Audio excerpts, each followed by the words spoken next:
ఇద్దరు అన్నదమ్ములు ఉన్నారు. ఎవరున్నారు? ఇద్దరు అన్నదమ్ములు. ఇద్దరు పెళ్లి చేసుకున్నారు. పెళ్లి చేసుకొని అప్పటి వరకు ఒక దగ్గర ఉన్నారు. పెళ్ళి అయిపోయిన తర్వాత ఎవరి సంసారం వాళ్ళకి అయిపోయింది. ఎవరి సంసారం వాళ్ళకి అయిపోయింది. ఇద్దరు పంచుకున్నారు. వానాస్తి వాడు పంచుకున్నారు, వీడాస్తి ఏం వచ్చి ఆస్తి వానికి వచ్చి వానికి కావాల్సిన మాట వానికి వచ్చేసి పంచుకున్నారు. ఇద్దరు పంచుకొని కాలం నడుస్తుంది. దాంట్లో అన్న కదా అలాగే అయిపోయిన తర్వాత వేరుగా అయిపోయిన తర్వాత అన్నకు వచ్చినటువంటి ఆస్తిని అన్న ఏం చేస్తాడో తెలుసా? రెండింతలుగా మూడింతలుగా పరంతలుగా ఏం చేస్తాడు? దాన్ని రొటేషన్ చేసుకుంటా ఉంటాడు. దాన్ని ఏం చేస్తా ఉన్నాడు?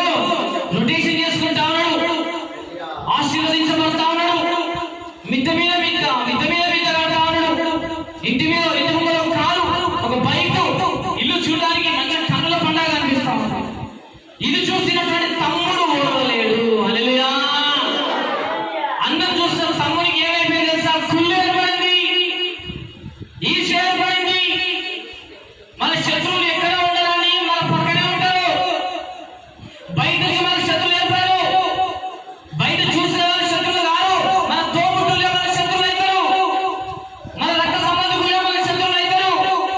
నా అన్న వాళ్ళే మన శత్రువులు అవుతారు. మనం నమ్మిన వాళ్ళే మన వెలుపడి శత్రువులుగా మారిపోతూ ఉంటారు. ఆ అన్నకు ఎవరు శత్రువుగా మారిపోయారు? ఇప్పుడు తమ్ముడే శత్రువుగా మారిపోయిందండి. తమ్ముడే శత్రువుగా మారిపోయిందండి కదా. ఆ తమ్ముడు అన్నం చూసి ఓర్వలేక ఏంద్రా వేరుగా పడ్డ సంవత్సరం నడవలేదు, మా అన్న ఒక బైక్ తెచ్చుకుంటూ వేరుగా 2 సంవత్సరాలు కాలేదు, కారు కొన్నాడు. అది వేరుగా సంవత్సరం కూడా కాలేదు, ఒక్క ఫ్లోర్ ఉన్న బిల్డింగ్ 2 ఫ్లోర్లుగా మార్చేసిండు. ఏంద్రా వీడు అని చెప్పేసి అన్న మీద ఏం తెలుసా? కుళ్ళు కుతంత్రం పడి ఒక పెద్ద మంత్రగాన్ని ఎదుర్కొన్నాడు. హల్లెలూయా. ఎవరు తెలిపోయిండు? చెప్పాలా? ఎవరు తెలిపోయిండు? మంత్రగాన్ని తెలిపోయిండు. మంత్రగాన్ని తెలిపోయి నువ్వు ఏం చేస్తావో ఏమో నాకు తెలియదు కానీ 3 నెలలలో మా అన్నకున్న ఆస్తి మొత్తం ఏమైపోవాలి? దిగజారిపోవాలి. నువ్వేం చేస్తావో నాకు తెలియదు. 3 నెలలు. ఎన్ని నెలలంట? 3 నెలలలో మా అన్న మిద్దె మీద ఎక్కింది కదా, ఆ మిద్దె తవ్వాలి. కారు తెచ్చుకుంటు కదా, కారు తవ్వాలి. బైక్ తెచ్చుకుంటు కదా, బైక్ తవ్వాలి. కృంగి కృషించి వాళ్ళు సావాలి. అది నా కళ్ళారా చూడాలి. ఎంత బాగా చూడు. ఒకే తల్లి కడుపులో పుట్టిన మళ్ళా బయటలు కాదు, ఒకే తల్లి గర్భంలో జన్మించుడు. అన్న ఉన్న గర్భంలోనే వీడు పుట్టాడు. అన్న తాగిన పాలే వీడు తాగిండు. అన్న వండుకున్న ఇంట్లో వీడు వండుకుడు. అన్న నివసించిన ఇంట్లో వీడు నివసించుడు. అన్న తిరిగిన ప్రాంతంలో వీడు తిరిగిండు. అన్న వేసుకున్న బట్టలు వీడు కూడా వేసుకుండు. ఒక దగ్గర ఉన్నప్పుడు ఏమో అన్న తమ్మి, ఒక దగ్గర ఉన్నప్పుడు ఏమో తమ్ముడు అని చెప్పేసి భుజాలు రాసుకోదు వీళ్ళు. ఇప్పుడు అలాగైపోయిన తర్వాత ఆస్తులు వస్తా ఉంటే అదే అని ఏం చేస్తాడు వాడు తమ్ముడు? సంపద అనుకుంటాడు. అది ఎలా సంపదమో? కృంగి కృషించావాలన్నమాట. హల్లెలూయా. నార్మల్గా కూడా కాదు, కృషించి రావాలి. అప్పుడు వీనికి ఏమవుతుంది? యథార్థమవుతుంది. ఇగోరా 2 లక్షలు అని చెప్పేసి మాత్రమే 2 లక్షలు ఇచ్చేసి 2 లక్షలు ఇచ్చేసి చేస్తామంటే చేస్తా, నువ్వు వెళ్ళిపోయి ఇన్ఫర్మేషన్ అదే పని పోవాలి. 2 లక్షలు ఇచ్చేసి వెళ్ళిపోయాడు. ఇంటికి వచ్చిండు. ఎవరు? తమ్ముడు ఇంటికి వచ్చిండు. ఇంటికి వచ్చి మంచిగా అనుకున్నాడు. ఇక 3 నెలలు అయిందని మా అన్నకున్నది పోతుంది అని చెప్పేసి కదా. నెల గడిచిపోయింది, 2 నెలలు గడిచిపోయింది కదా. కొంచెం ఏమైనా తేడా వస్తుందా అని చెప్పేసి అనుకుంటే వార్త వింటున్నాడు. ఏం వార్త తెలుసా కదా? ఫలాని అన్న ఫలాని దగ్గర ఇంకో 100 గజాలు సాగు ఉన్నట్టు. 2 నెలల తర్వాత ఇంకో వార్త వింటున్నాడు. ఫలాని దగ్గర కదా ఒక అగ్రిమెంట్ కూర్చుకున్నట్టు ఒక బిజినెస్ కి. ఇంకేమైతుంది? మంత్రగానే పోయేసిన తర్వాత డౌన్ అయితే అనుకుంటే ఇంకేమైతుంది? ఇంకా వెళ్తుంది. చూస్తాం. ఇంకొక నెల టైం ఉంది కదా, ఆ నెలలోపు వచ్చినవన్నీ కూడా ఒకేసారి ఓడేయమని చెప్పేసి అనుకుంటే 3 నెలలు అయిన తర్వాత కూడా ఇంకా పైకి చేస్తున్నాడు అన్న. వీరికి మండింది. ఎవరికి? తమ్ముడికి మండింది. మంత్రగానే ఏమైనా మంత్రగా 2 లక్షలు తీసుకుని కదా, 2 లక్షలు తీసుకుని బిల్లు 2 లక్షలు ఇస్తే కదా. అందరి కృషించి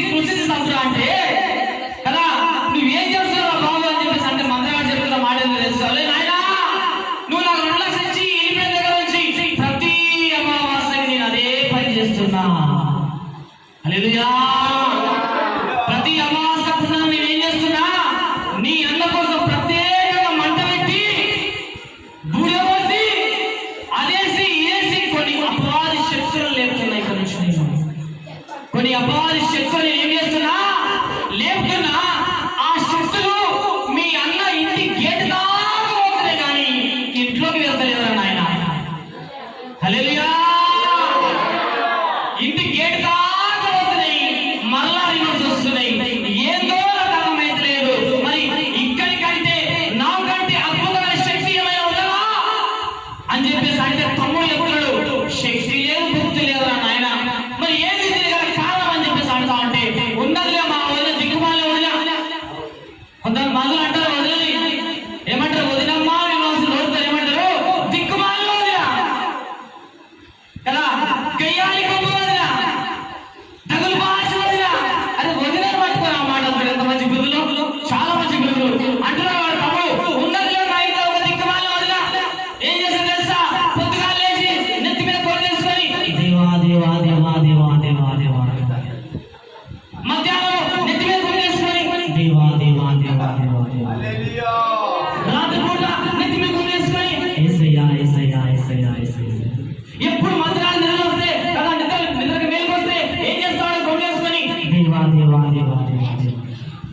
ఈ మాటలు విన్నటువంటి మంత్రగానికి బొలు కొట్టేసింది. హల్లెలూయా.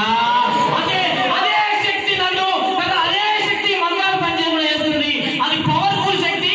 అది అక్కడి నుంచి పోయినంతసేపు ఇక్కడ నా మంత్రాలు పనిచేయ బిడ్డ అని చెప్పేసి అన్నట్టు. హల్లెలూయా. నీకు సాధ్యమైతే ఆ శక్తిని నువ్వు తరిమి కొట్టిన మనుషులే నేను నా శక్తిని పంపిస్తా అంటే ఆ శక్తి పోయే శక్తా? హల్లెలూయా. ఆ శక్తి పోయే శక్తా? ఏ శక్తి అన్నది? దేవుని శక్తి అండి. హల్లెలూయా. అసలు గట్టి చెప్పగలమా? గట్టి చెప్పగలమా? అసలు ఏం శక్తి ఉన్నది?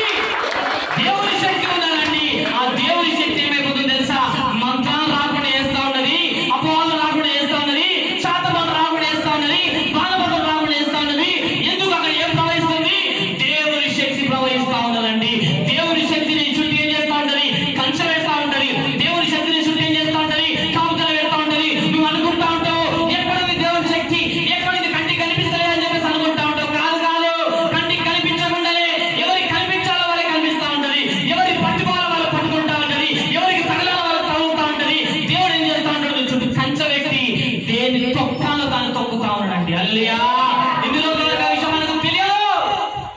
మనకు తెలియకుండా మన చుట్టూ దేవుడు కంచె వ్యక్తి ఎన్ని శక్తులు తరిమి కొట్టిందో,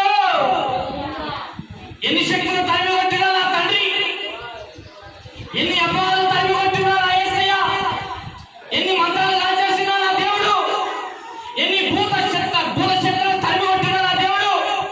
ఆ విషయం మనకు తెలియదు కదా, ఆ విషయం మనకు తెలియదు. మనం అస్తమానం దేని మీద ఫోకస్ పెడతాం తెలుసా? అప్పు మీద ఫోకస్ పెడతాం, పిల్ల పెళ్లి మీద ఫోకస్ పెడతాం, ఇంకో సమస్యల మీద ఫోకస్ పెడతాం కదా, రోగం మీద ఫోకస్ పెడతాం. దీని మీద ఫోకస్ పెట్టి ఏం చేస్తాం తెలుసా, ఇదే కావాలి, ఇదే అయితే అని చెప్పేసి అనుకుంటా ఉంటాం. కానీ నువ్వు ఫోకస్ పెడితే ఎన్నో ఉన్నాయి బిడ్డ దేవుడు చేస్తున్న కార్యాలు. హల్లెలూయా కదా. అక్కడ ఏ శక్తి ప్రవహిస్తా ఉంది? దేవుని శక్తి పనిచేస్తా ఉందండి కదా. మంత్రగాడు కదా, మంత్రగాడు తమ్ముడికి చెప్తాగానే తమ్ముడు అంటావండి అవన్నీ మంత్రగాడు తుస్సు మంత్రగాడు ఉన్నవాడు. నువ్వు ఏ మంత్రగాడివి? తుస్సు మంత్రగాడు. ఇచ్చే నాలుగు లక్షలు అని చెప్పేసి ఇచ్చే 4 లక్షలు అని చెప్పేసి అంటా ఉంటే తీసుకో 4 లక్షలు అని చెప్పేసి అంటే 24 అని చెప్పేసి అంటే అంటారు మంత్రాలు. మంత్రాలు మీ అన్న ఇంటి మీద పనిచేయలేవు కానీ చెప్పాలి, మీ అన్న ఇంటి మీద పనిచేయలేవు కానీ నీ ఇంటి మీద పనిచేస్తే మరి తీసుకుంటారా 2 లక్షలు అని చెప్పేసి ఉత్తరం 2 లక్షలు నీకు దండవో 2 లక్షలు దండవు అని చెప్పేసి ఏం చేసే వాళ్ళ కలిసి పారిపోయినట్ట. అది దేవుని శక్తి ఉన్నటువంటి పవర్. అది అండి దేవుని శక్తి. అందుకే దేవుడు వాక్యం ద్వారా మాట్లాడతాడు, ఈ లోకము నశించిపోతున్న ఆత్మ ఏమనుకుంటుంది, శిలువను కూర్చున్న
ఉంటారు.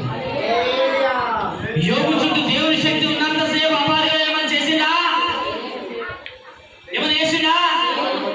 యోగు చుట్టూ, యోగు పిల్లల చుట్టూ, యోగు సంసారం చుట్టూ, యోగు కుటుంబం చుట్టూ ఏ శక్తి ఉన్నప్పుడు?